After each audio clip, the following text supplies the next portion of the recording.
10%. Oui, une dizaine de... L'ascension du Kreuzberg qui va débuter ici même. Le Kreuzberg, c'est le 29e des... À son tour. Il est costaud, Kato. Oh oui, parce que Greg Van Avermaet, il est parti. Michał Kwiatkowski et derrière on voit que Greg Van Avermaet est en train de légèrement... Et là, chacun fait ce qu'il peut. Hein. Rudy Mollard qui passe à l'instant avec Jacob Côté. C'est dur hein, pour Ryan Coquard qui a reculé Gutenberg. Après, qu'il était préférable donc d'écourter la souffrance à nouveau. Donc il faut vraiment revenir. Reconnaître avec ces garçons-là, c'est... Quelques gouttes de pluie sur les routes de Lamsbourg. L'ascension du Cauberg dans très exactement 3 km. Dans sa roue sur Nicole Brelli. Ça a donné vraiment beaucoup de souffle à cette échelle. Même si on a dans ce groupe Philippe Gilbert, bien sûr. Quick-Step, de toute façon, avait tout misé sur Tom Bonnen. Il n'aurait pas eu le privilège qu'il a... Parce que l'écart avec Tim Wellens, bien sûr, qui prend ses relais. Du Cauberg, une ascension que Michał Kwiatkowski va aborder en première position. Comme toujours ici... Sur ces routes, sur ce mont, le Cauberg, qu'on a d'ailleurs en Belgique rebaptisé le Gilberg. Le groupe Van Avermaet, Valverde, Warren Barguil, mais avec 32 secondes de retard désormais donc sur le groupe de tête. Et c'est Alejandro Valverde lui-même qui met... Ouais, c'est un petit peu le... Toujours placé, Rosero Joaquin Rojas. Ses espoirs fondre pour cette édition 2017 qui aura... Gilbert, Kwiatkowski, Yonis Aguirre, Nathanas, Albazini, Rojas et enfin Sergio. Ne prend pas les relais dans le groupe intermédiaire.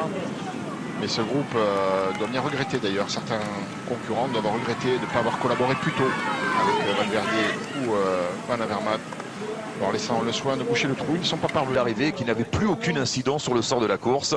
C'est un échangement de décor avec ce groupe de 7 coureurs donc, qui va passer sur la ligne d'arrivée dans quelques instants. Il restera 16 km à accomplir avec Michał Kwiatkowski, intraitable. Qui fait le spectacle. Oui, qui fait le spectacle. Un peu à la Peter Sagan aujourd'hui, Kwiatkowski. Depuis qu'il a battu à Milan-San Remo. Un faire passer au sprint. Rojas surtout, bon, même si on sait que c'est pas forcément... Cyril Gauthier, mais un groupe de battus désormais à plus d'une minute de la tête de la course. Le groupe dans lequel on retrouve, outre Cyril Gauthier, Arthur Guichot notamment, et puis la dernière ascension, le Bemellerberg à 5 km de l'arrivée, avant de retrouver la ligne d'arrivée ici. Le groupe de tête avec Sergio Henao, Philippe Gilbert, peut-être en passe pour une 4e victoire dans l'Amstel, ce qui fait qu'il reviendrait à une unité du record détenu par Yann. Capacité de faire mieux que ce qu'il a fait jusqu'à présent. Il a 31 ans, Rosero Joaquin Rojas. C'est lui le leader de cette formation Movistar. Les Valverde et Van Avermaet, à eux deux seuls, n'y parviendront pas. Sinon, il l'aurait déjà fait depuis bien longtemps. Matthews, Alejandro Valverde, bien sûr. Bon, c'est une arrivée en descente, un peu tarabiscotée. C'était pas non plus un sprint rectiligne, mais il avait été malin. Michele Albazini, on retrouve Michał Kwiatkowski, on s'approche de l'ascension du Bemellerberg, la dernière difficulté de la journée. Jusque là très bien, mais maintenant il faut faire comment pour se débarrasser des autres? Ou alors anticiper de trop loin. Le sprint, on voit bien que c'est quand même si ça grimace, même si on serre les dents, Gilbert s'accroche. Allez, ça casse derrière Philippe Gilbert, attention. Kwiatkowski et Gilbert. On est pratiquement au sommet déjà. C'est Gilbert qui compterait. Ouais, c'est Philippe Gilbert qui a contré la tentative de Michał Kwiatkowski. Mais voilà, le Bemellerberg, ce n'est pas le Cauberg pour le champion de Belgique. Allez, la deuxième accélération de Philippe Gilbert. Ouais, petit marquage derrière. Et derrière, on s'observe, attention. Ça se fait au bluff. Ça se fait au bluff et derrière, on laisse un trou. Attention, faut pas laisser 20 mètres là à Gilbert et à Kwiatkowski, sans doute les plus costauds dans ce groupe de tête. Oui, c'est les plus costauds, indéniablement. Et Roras, qu'est-ce qu'il fait? Et ben voilà. Il doit être là, lui. Et oui, Roras doit être dans la route Philippe Gilbert à ce moment-là. Il ne viendra plus Valverde maintenant, il faut jouer la gagne.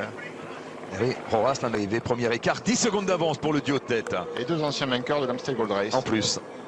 Il y avait deux anciens vainqueurs dans ce groupe de 7. Va se jouer donc entre Philippe Gilbert et Michał Kwiatkowski, selon toute vraisemblance, à 3,5 km de l'arrivée. Oui. 5 victoires dans l'épreuve, plus un titre mondial sur ces routes. Pas mal. Pèsera 5. Pour l'instant, il pèse pas. dont les membres se disputeront la 3e place dans quelques instants. Kwiatkowski, Gilbert. Normalement, ils ne peuvent pas être battus. Hein. Et puis avec l'expérience qu'ils ont, je ne pense pas qu'ils gâchent cette opportunité. On l'a dit, ils vont s'arranger pour se relayer jusqu'au dernier moment et ensuite se faire le sprint. Alors, quand on sait que Kwiatkowski a battu Sagan dans le final de Milan-San Remo après 290 km de course, normalement... Déjà beaucoup d'efforts avant, il est parti de loin dans Milan-San Remo et il s'est un peu grillé tout seul, je crois.